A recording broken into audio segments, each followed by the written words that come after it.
on this edition of the Self-Publishing Show. Romance is about relationships and relationships at the turning point where you go from thinking about yourself to thinking about other people more. Or you're sort of forced into change.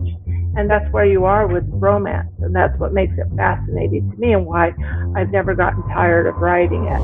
Publishing is changing. No more gatekeepers. No more barriers. No one standing between you and your readers. Do you want to make a living from your writing? Join indie bestseller Mark Dawson and first-time author James Blatch as they shine a light on the secrets of self-publishing success. This is the Self-Publishing Show. There's never been a better time to be a writer. Hello, yes, it is the Self-Publishing Show with James Blatch. And Mark Dawson. Hello. And here we are on a Friday for you. We're doing a little batch recording, as I think we may have said yesterday. We had a confused day. Do you know, I was thinking, because obviously we record intros and we have things to talk about, and I have to make a note in my mind, as you do, about what we need to talk about. And I have no clue what, in the end, is going to make it to air from yesterday. Because we did so much chatting about so much stuff. I don't know what we said, what we didn't say. That's true. Have you got any idea? No, not really. And then we did a 2-hour webinar in the evening. So there's a lot of talking into a microphone yesterday. We recorded 4 podcast episodes, only one of which will ever make it to air because of technical issues. Yeah, so that was fun. I may have said this before, we're batch recording 3 episodes in a row because we're about to go away. In fact, our editor, John Stone, who works tirelessly in the background, is also going to go away. I was going to say for some well-deserved rest, but I think he's filming somewhere, so he won't be resting. Yes, we had a fantastic webinar last night. We had over 1,000 attendees of our webinar, which I think is absolutely awesome. Yeah, that's we had 500 last time, and we kind of we upped our GoToWebinar plan, which isn't cheap to increase that, because we didn't want to turn people away as we did last time. And yeah, last night had over 1,000 for pretty much the whole time. It was a very good attendance rate, and people stuck around almost till the end, most of them. So that was really great. I hope that was useful. So kind of as we record this, that was about another week to go of the course of Ads for Authors. And when this podcast goes out on the... What day will that be, James? 28th, will that be? Let's have Something a look. like that. In June, the course will have been... June, yeah. Yeah, the course will have been closed for a little while. So, it's one of those times where it's just totally bonkers. I'm exhausted just from all kinds of running around, and not physically exhausted, just mentally exhausted. And my eyes hurt just by staring at screens for hours and hours at a time. But, that's what we do. It's also hay fever. Yeah, that's not helping. That's true. There is a lot of that at the moment. There is. Okay. Well, look, we've got a few things to do before we get into our interview today with Rosalind James. We are going to welcome our new crop of Patreon supporters. And we had quite a few join us in the last week or so, so I've got a few to read through here. One of the things you get as a Patreon supporter is you get a shout out here on the Self-Publishing Show. What could be greater than that? So I'm going to say a very warm welcome to Nadine Travers from California, to Anna Gonzalez also from California. We're doing well on the California count this week, aren't we? I think that's number 4. That's number 4. Peggy McKenzie from Colorado. Craig White from the Isle of Wight. Spelt differently, White, from Great Britain. The Isle of Wight is a little island on the south coast of England where my father's family all hail from. In fact, my father's distinguished among that family for leaving the Isle of Wight. The others are all still there. Elizabeth Lee from WI, USA. Wisconsin. Yeah, I can say that. Now, the others we don't have locations for. They are Michelle Frost, Rachel Dacus, Scott Jarrell, Stephanie Martin, L.M. Hendrick, Gordon Herbertson, Sarah Rockwood, Georgina Lucy Kem, Rolf Molvik, Kate Stewart, and Donna Kohler. We want to say a very warm welcome to all of you. If you go to patreon.com/self-publishing show. Why have they joined, James? Why have we got such a big crop who've joined? They have joined because word is spreading around the world that for as little as $1 an episode and as maximum $3 an episode of supporting the Self-Publishing Show, you are enrolled into the Self-Publishing Formula University, which is turning out to be very regular live training on ranges of very useful subjects. In fact, we are minutes away from the next one, hours away from the next one, which will happen tonight as I'm speaking. Yes, we've got Mal Cooper coming on to talk about read-through, which is a very, very important subject. And Mal actually is responsible for opening my eyes to that and has saved me probably from switching off lots of ads that I thought were not profitable, whereas in fact they were probably very profitable. So that's going to be a good one.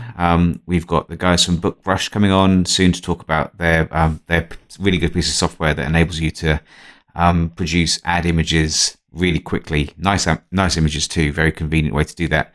We've also had Adam Croft about mindset. Tammy Lebrecq has spoken about email lists and email list building. I've done something on advertising.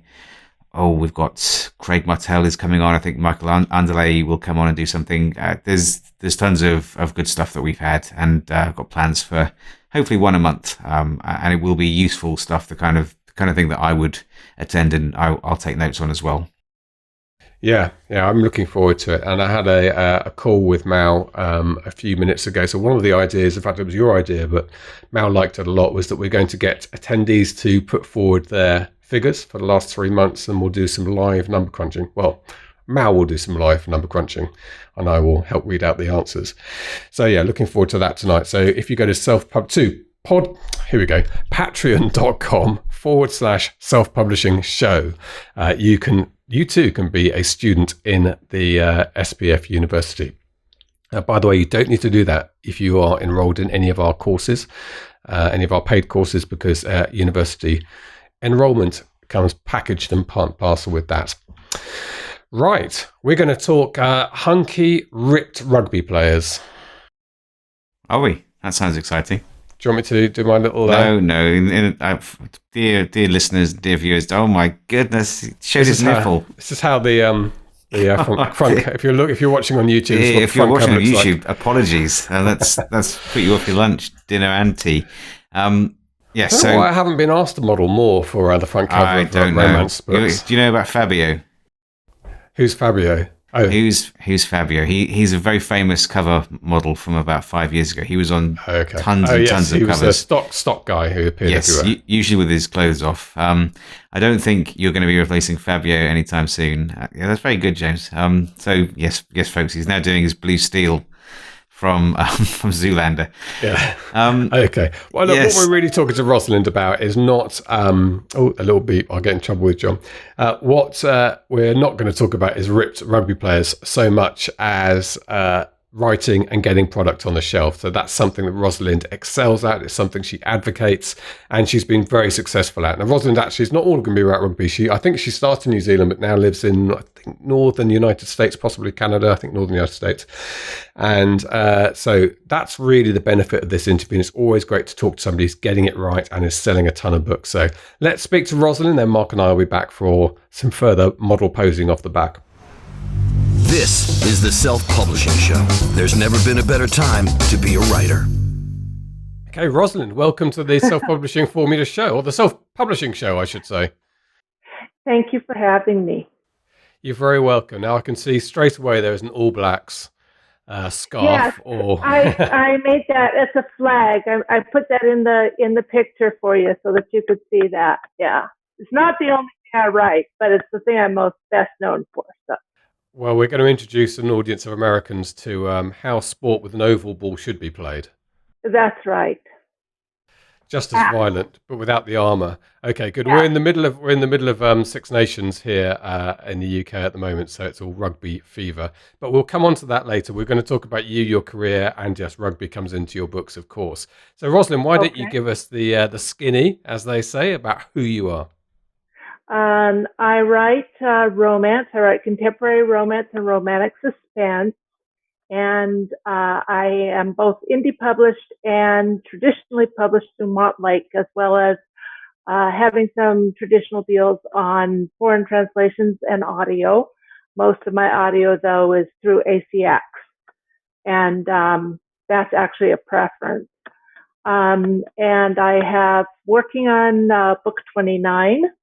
In my 7th series. I have my 7th series coming up, and I do a lot of try to do a lot of different things, different tones, different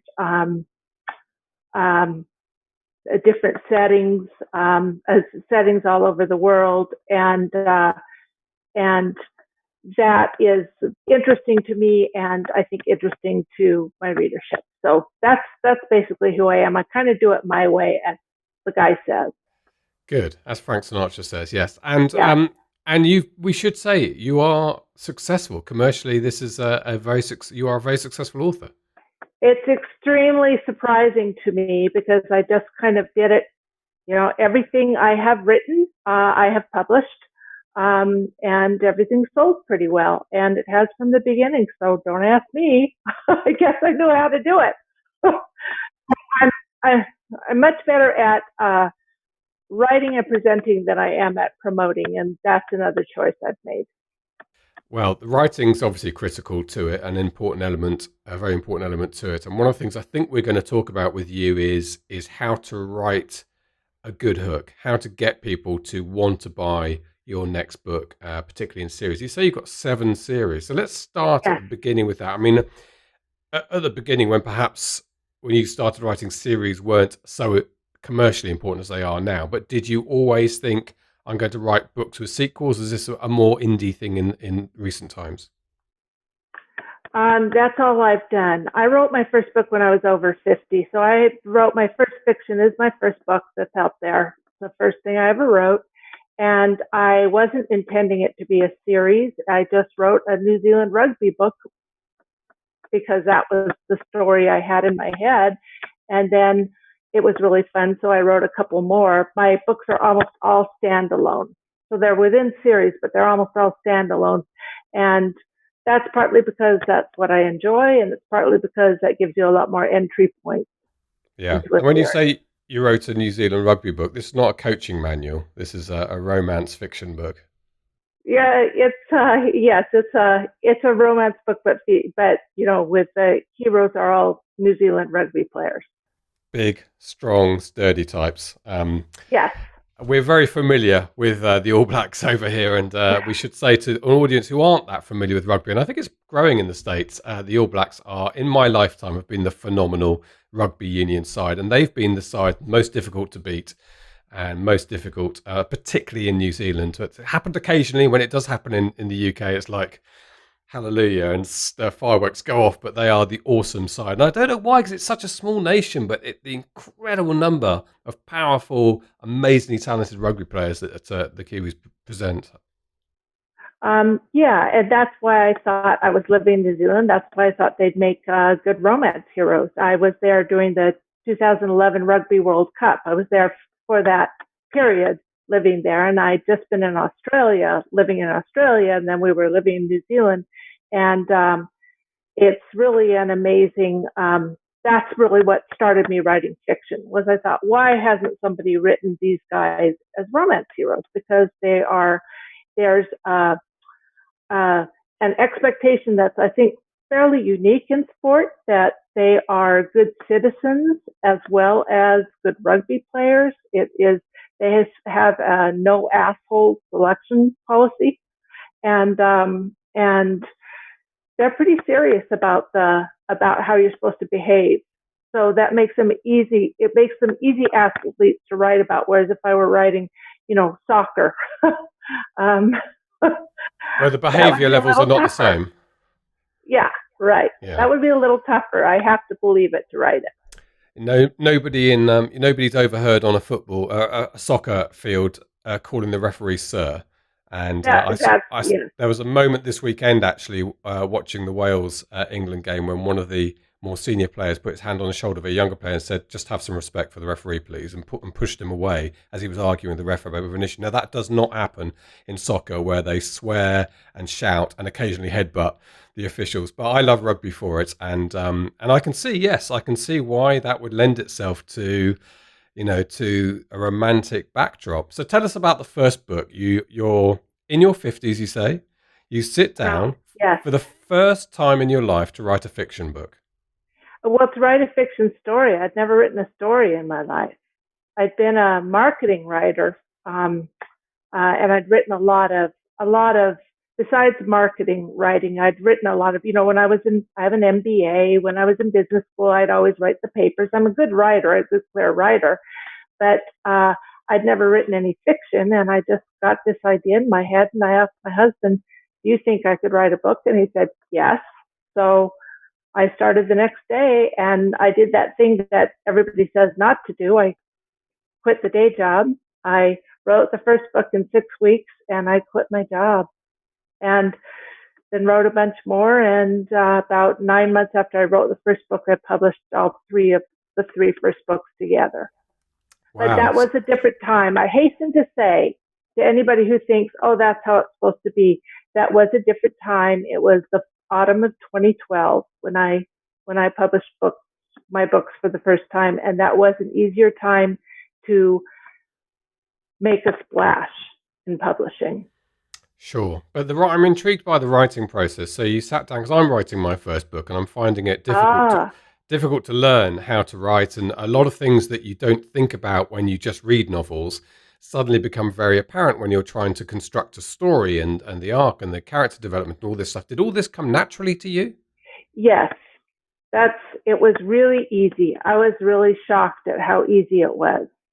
But I do have to say that when I wrote my third book, it was much, much easier. So the first, I thought it was easy with the first book, but by the third book, I realized, oh, okay, now I kind of know what I'm doing. And I'm certainly a much better writer now. I write very long books. So when I say I'm on book 29, I've probably written, well over 3 million words at this point. So I'm certainly much better now, but I was okay. I think I just read so many books in my life that a lot of it was internalized.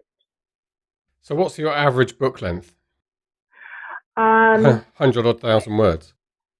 Anywhere from 100 to 150,000 words. So that's a lot. Yeah.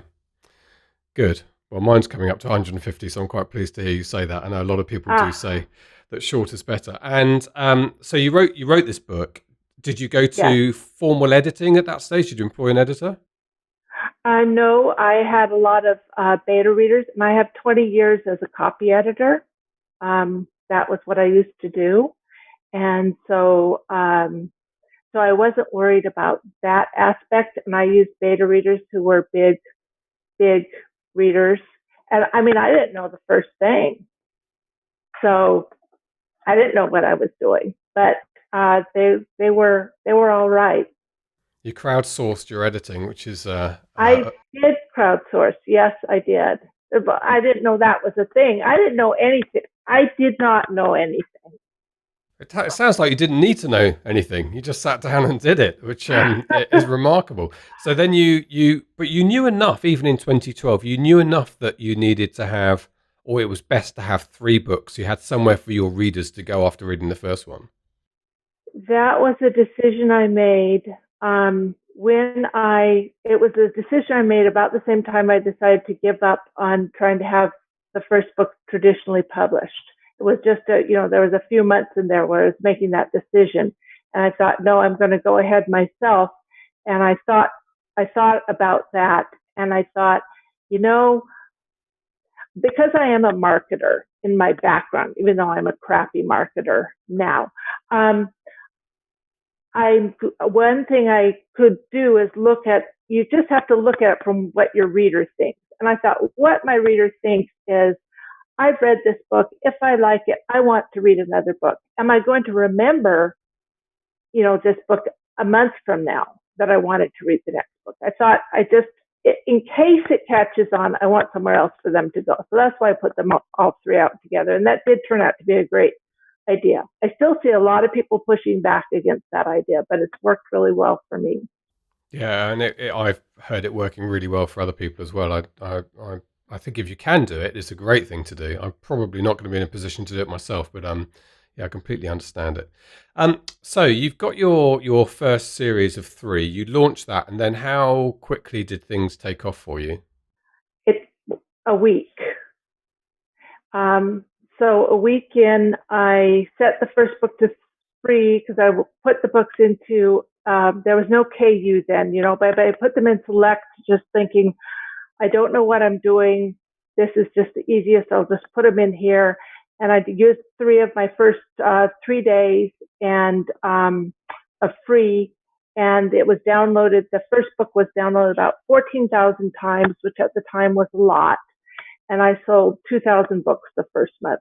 So, they were full price. So it just worked really easily. But again, I hasten to say this was 2012. Even in 2012, how did you get that immediate visibility? Did you do anything? I think I looked at somebody like Darcy Chan or somebody's website at the time, and I think I bought an ad that was $10. But I think I titled them really well. I did the series title really well. The covers were really good, and I think they just caught on because of that. And there just wasn't, the market wasn't glutted with free books the way it is now. So I think I don't honestly know. I was shocked. Shocked. Sounds great. What a fantastic moment for you. And the other thing I'm thinking about from a commercial point of view is that rugby is huge in New Zealand. It's huge in Australia, England. It's pretty big in France and Italy. Then it starts to tail away unless you're going to market to Tonga and Fiji. I mean, the big markets like the United States of America and Canada, it's not so big there. Was that a consideration of yours? No, I thought that New Zealand rugby was an amazing hook for American women, and here's why. When I lived in Australia, I'd ask people, come visit me in Australia, and they'd kind of go, yeah. And I thought, it's so awesome here. Why the heck don't you want to come? It wasn't sexy to them.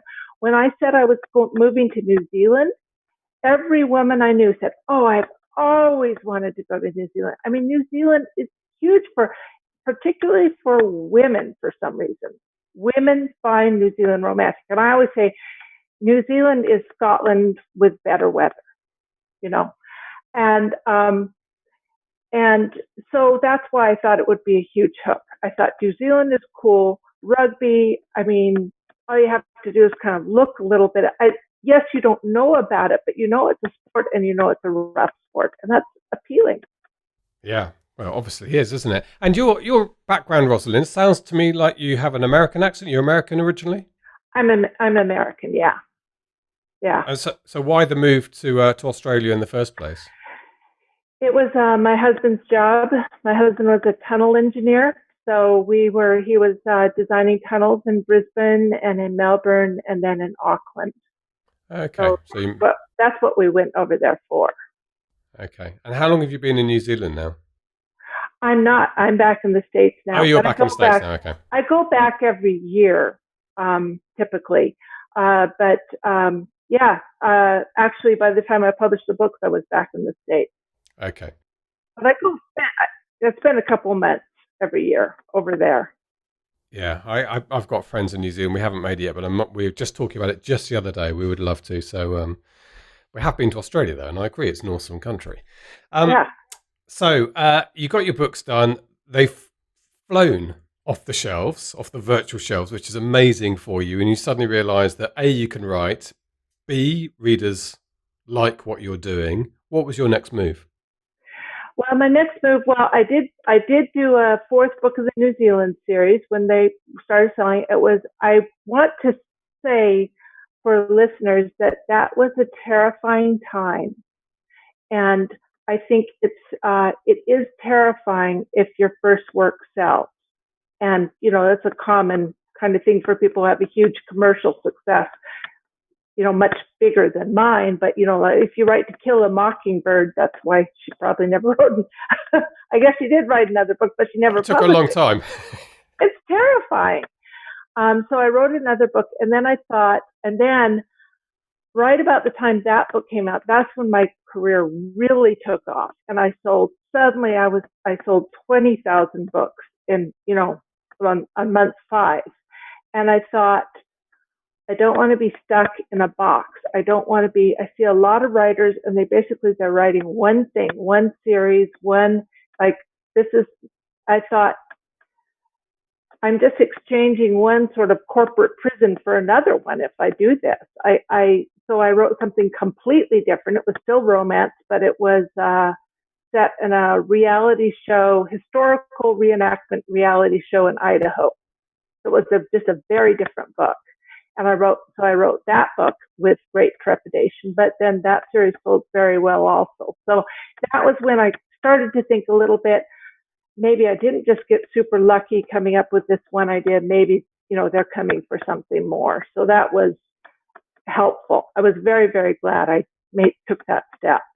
Yeah, well, that's very interesting to you talk about that period. And clearly there is some commonality to the books that is the reason people are buying them and reading them. So what do you think it is? I think it is tone. What I'm good at is characterization and tone. I think you can go pretty deeply into the characters, and it's kind of warm and fuzzy, but funny. So I think I have a combination of things that comprise my voice, and it's distinctive enough for people to read me instead of somebody else. The book that I had the hardest trouble keeping up there in the charts actually was the one series I did that was a kind of a to market kind of series that was more trendy. And so when I'm a little more offbeat, I do better. Okay. Doing it your own way, as you said at the beginning. Yeah.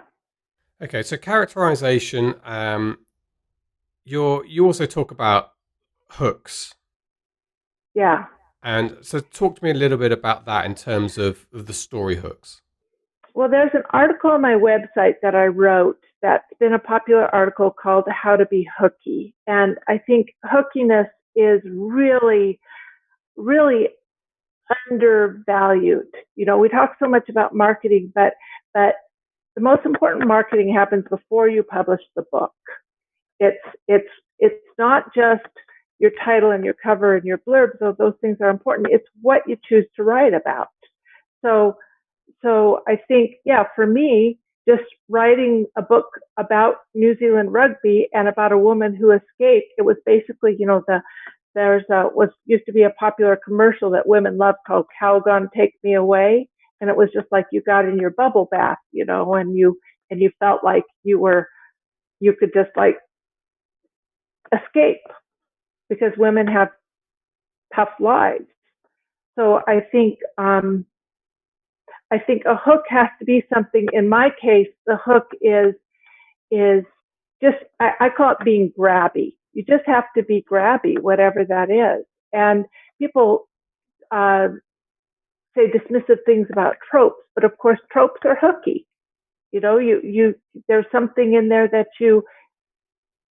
is grabby to you. I didn't know what any of these words meant when I started, by the way. I had no idea I was writing a tropey book anytime I did it, or that the trope had a name.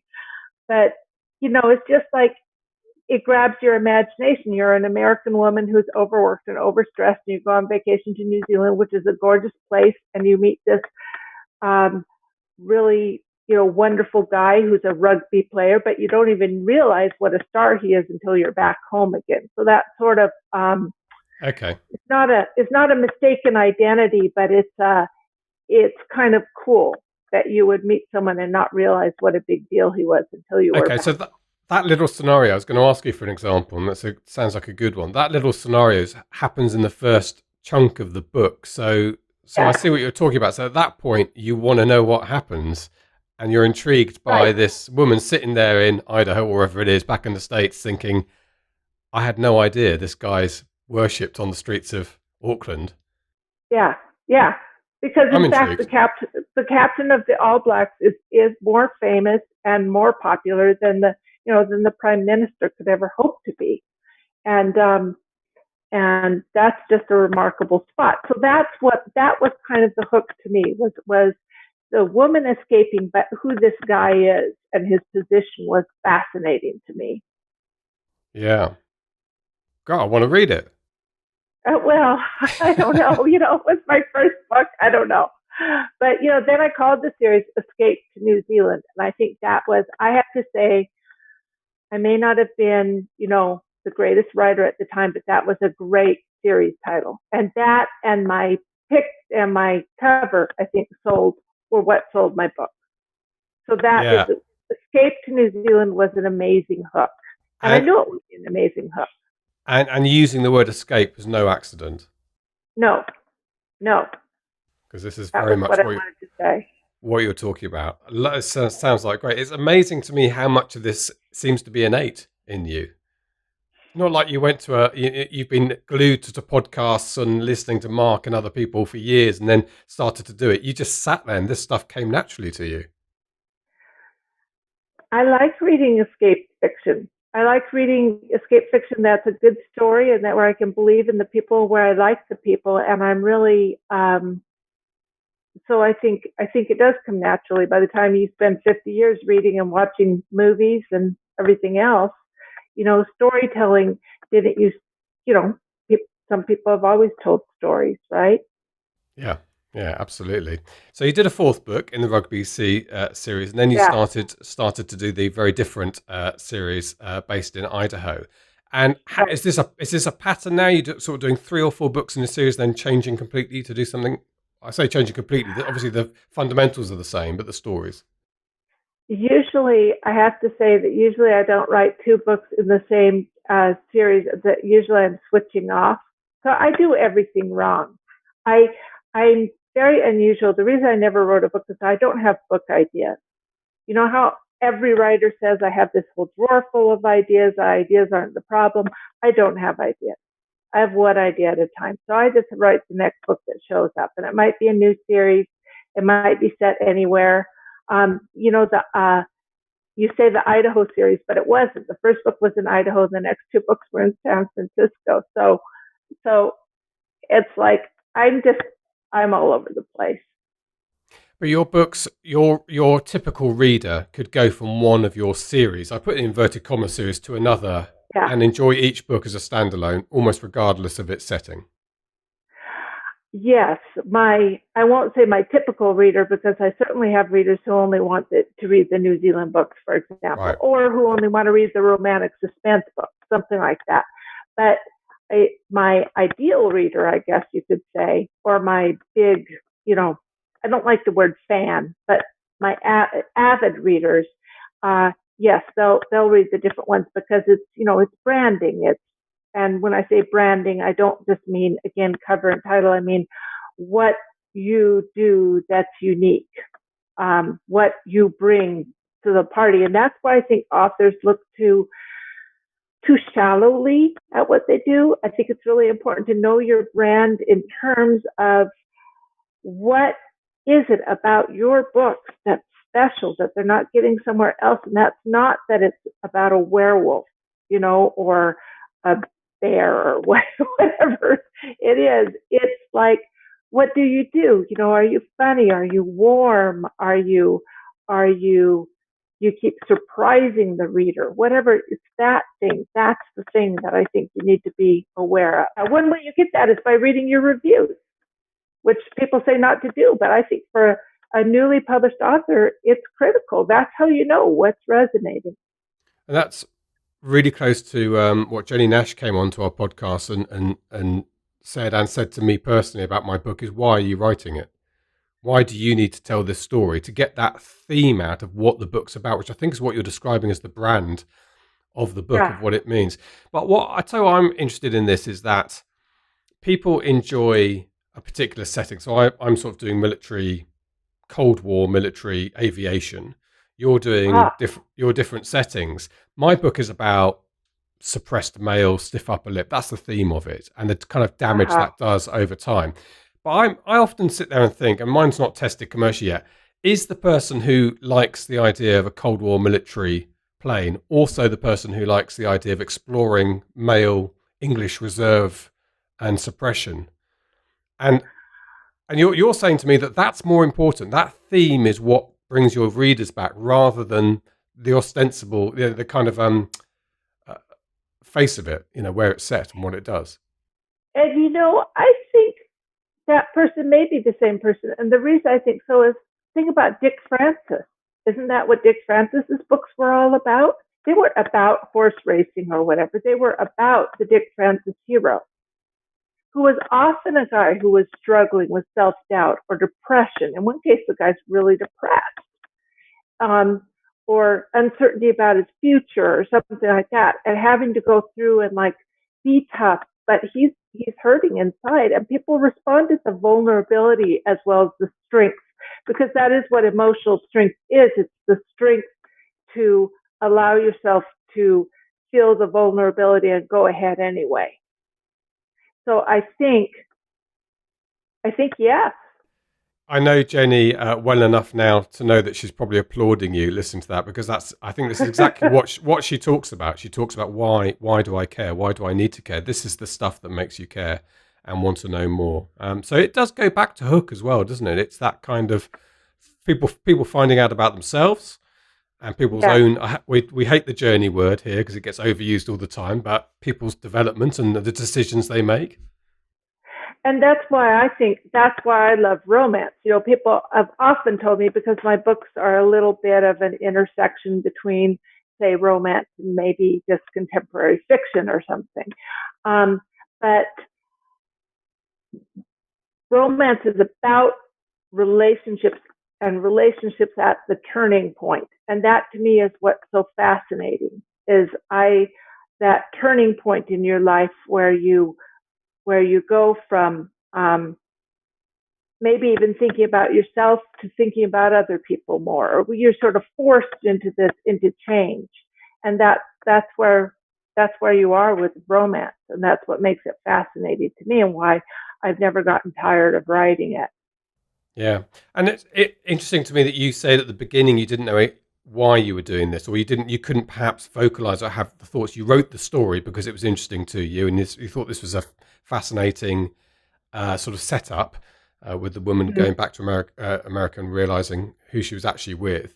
But did you give the type of thought you're having now and we're talking about now, did you start to think about that at that early stage? Was this something retrospectively in reviewing your own writing you've worked out?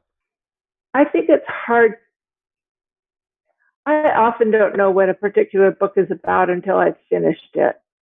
So no, I don't think I have a lot of metacognition about what I'm doing at the time. I'm just writing it, and that often produces a lot of anxiety because I don't know where I'm going or why I'm writing this. But my underside of my brain is a lot smarter than I necessarily give it credit for, and it always turns out to have a character arc and a story arc and everything. And I was going somewhere, I just didn't end up.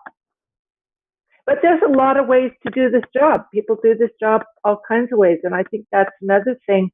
People are looking for one answer or one way, and there's really not one answer or one way to do any aspect of this job.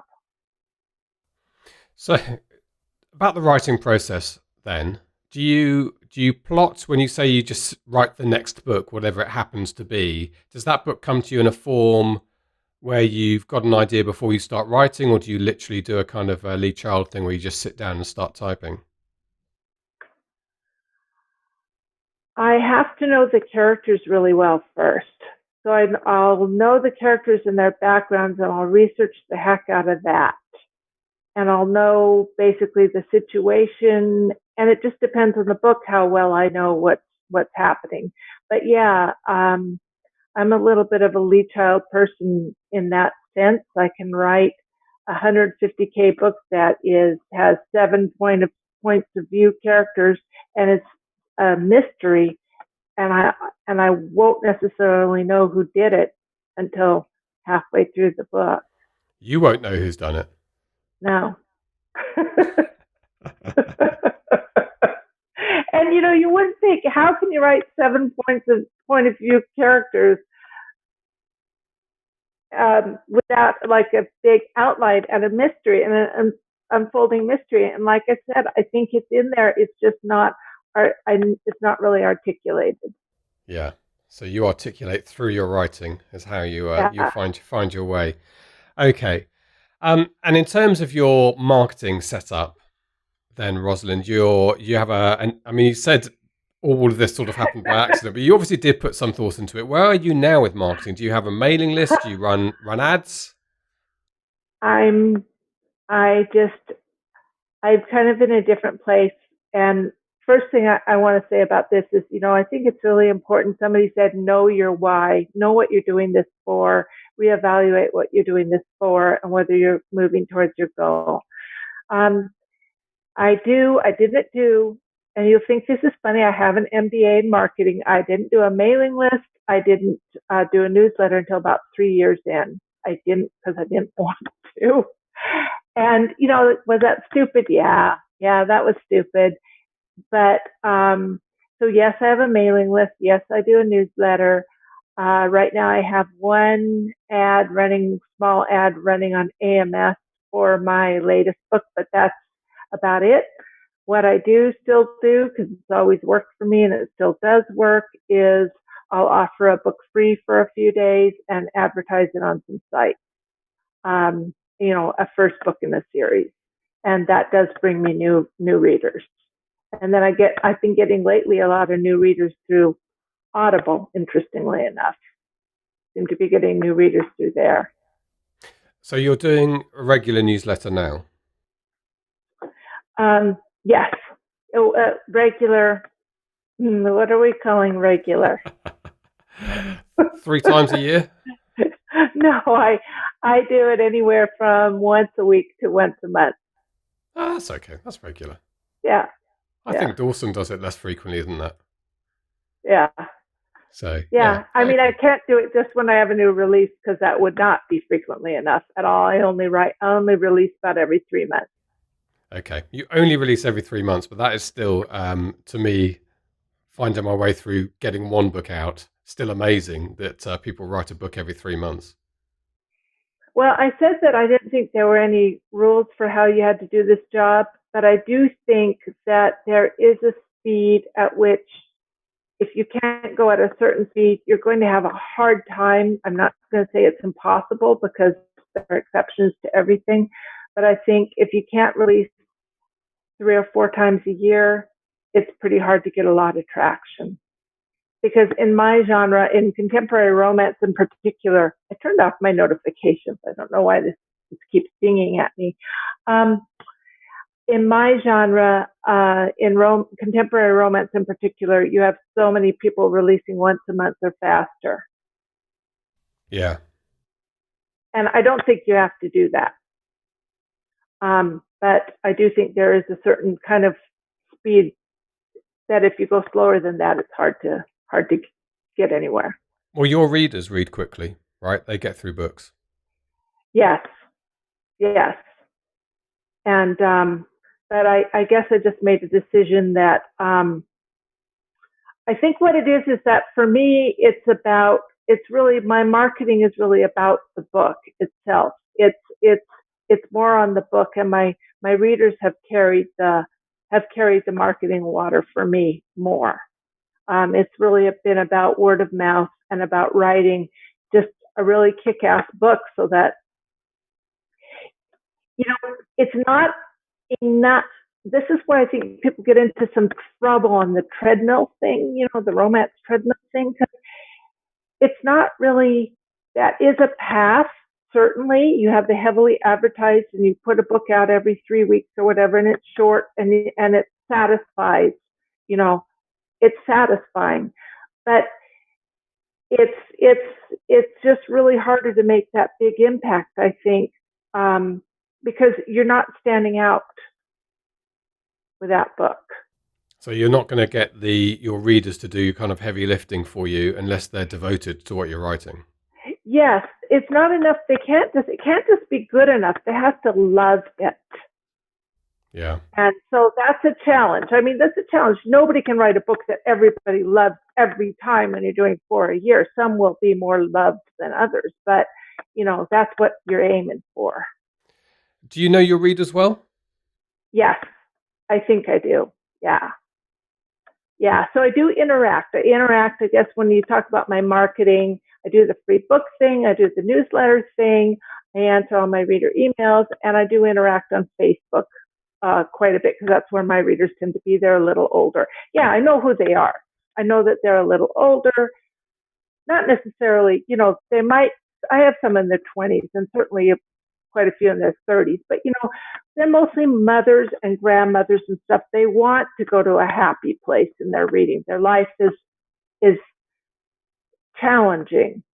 They have so many demands on them. They want that happy place. They want that escape. Yeah, they want that escape. That Calgon bubble bath. Yes, that's what they want. And so, book 29 coming out now. Is that right? Yeah. And what's the future hold? And then I wait to get another idea and figure out and find out what it is. I don't know. That's the tricky thing for me. I don't know until I finish this book what the next book is. But subconsciously, there's a part of your mind that's already moved on a little bit and is starting to think about. Probably, but it'll take me a few weeks after I finish this book to get the next one. You'll take a break now from writing. You won't be writing every day. I write every day while I'm writing the book, but then I don't have another idea. And that's not because I think it's better to wait. It's that I can't write until I get another idea. And I always think I won't get another idea, but I'm gradually starting to see I typically do get another idea. Good. The last thing I just want to talk to you about, because you mentioned it before the interview, was your success with audiobooks, which I think you were a bit surprised at yourself. But just tell us about that. Well, again, I think I was lucky that I was in audio early. I was one of the early people that ACX kind of reached out to. And my first audiobook did get was an Audie finalist in romance, and which is unusual for an indie book. So I got a lot of exposure with that. But for instance, I don't know if you know about the new Audible romance subscription. That's something like Kindle Unlimited that people have strong feelings about one way or the other. And a lot of people have found it doesn't do well. But for me, that's been I've gotten a lot of new readers through that subscription program, putting some books in there. And so for me, I just do whatever works. I just try stuff. And if it works, I just stick with that, especially if it's easy. Yeah, well, that does sound like good marketing advice. Rosalind, I'm very impressed with how you've turned this around. You have, above all else, you have an application to what you're doing. You get on and you do it, and you go with the bits that work. So I think you've also got something that lots of people need to have in this industry, is this ability to listen to the criticism, to see where it's not working and make decisions and improve. Yeah, I think that is important. And I'm not saying it's easy. It's not easy. And I think a lot of people who write romance in particular are pretty sensitive plants. I know I am. Things hurt. But, I think it's really about getting better. For me, that's really my marketing is about the book, and it's about becoming a better and better writer so that more people want to read the book. And that's my number one focus every day. Well, it's a great attitude. And am I looking forward to a day when your husband doesn't have to build tunnels anymore? Oh, he's retired. Oh, he's retired. Good. He's now living off the romance earnings. He is. There's a book there, isn't there, about a tunneler who goes to Australia and digs away and finds something he didn't expect to find. There you go. Your next story for you. I don't know. I'm not sure tunnel engineer is the most exciting romance hero. I hate to say it. You're just too close to it. Okay. Rosalind, thank you so much indeed for joining us. Whereabouts are you in the States, I should ask? Idaho. I'm in North Idaho. You are in Idaho. You are in North Idaho, where that book the series began. Brilliant. Well, thank you so much indeed for joining us. It's been, in its own way, it's been inspirational, so thank you. All right. Thank you very much. This is the Self-Publishing Show. There's never been a better time to be a writer. You can't really argue with the concept of getting product on a shelf. No, it's Seth Godin, isn't it? He says, was it Seth Godin? Kind of, he said something. He said lots of things, but basically one of the things he said was always be shipping. So it's important to, and you should pay attention at this point, is to stop when you start moving things around and commas and punctuation around and start actually shipping your books. And there's lots of things that successful authors have in common. One of the things I would say is that they are open to the idea of marketing and learning how to do things, and enjoy that as well.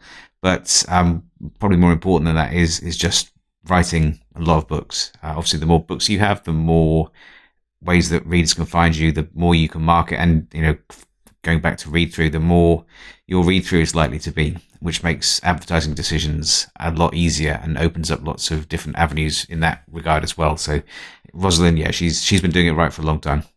Yeah, well, it brings us back to read through, doesn't it? Which we were talking about at the beginning of the podcast episode. Is suddenly you find that you can actually sell your first book in your series at what looks like a loss, but it's not a loss in the terms of your business.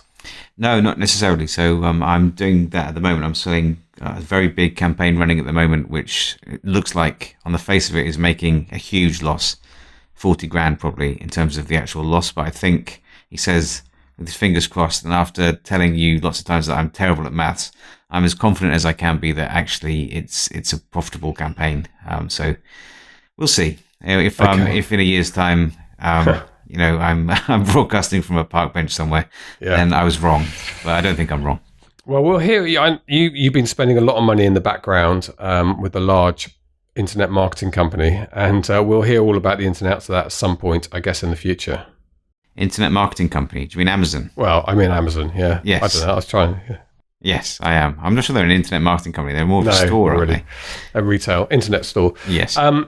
Yes, a lot of money with them in a project which you haven't talked a lot about on the podcast, and it's been an eye-watering amount of money you've committed to it. And I remember you making that decision at the beginning. So we'll hear perhaps down the road once you've been able to crunch the figures out the back end of it. Mm-hmm. And we should also remind people, because this came up in the webinar last night, a couple of people rolled their eyes, oh yes, of course, Mark's a millionaire, so that's why he can make advertising work, because he's got endless amounts of money to throw at it. That is not how you started. You started with $5 adverts, $5 days, and made losses. Yeah, that's right. There's a slightly snarky comment with someone saying, so he was a lawyer. But, at the time I wasn't a lawyer. I hadn't been a lawyer for a long time when I started advertising. We were working together, watching pornography at the BBC. For official reasons. Professionally, yes. We were professional pornography watchers. And my wife was on maternity leave, just one income coming in. We didn't have tons of money. I drove a really battered old Ford Focus, which was my wife's car. So no, I didn't have lots of money to chuck at it. And it's only really when I've been able to scale up and invest a little, invest the profits that I've made, spend more with those profits, reinvest that, and just scale up that way. That's how I've done it. It isn't with benefit of a huge bankroll at the start. Definitely not. Yeah. Just a reminder, because when people hear that you spent 40 grand on one advertising campaign that may not make money, that it wasn't always like that for you. You were making decisions. In fact, do you want to know a little thing from me? Is I have run my first Facebook ads campaign. Oh my goodness. Because you know why? Because I've been recording some stuff for you, and as it turns out, you can't migrate your ads manager, your ads account into Facebook Business Manager if you haven't had a transaction in the past. I don't know quite why, but it's just one of the rules. So I'm now running a campaign, and I got 6 signups in my first couple of days at £1.18 each. That's too high. I know it's too high. We need to get follow that down. the rules, but you got to start somewhere. You got to start somewhere. Yep.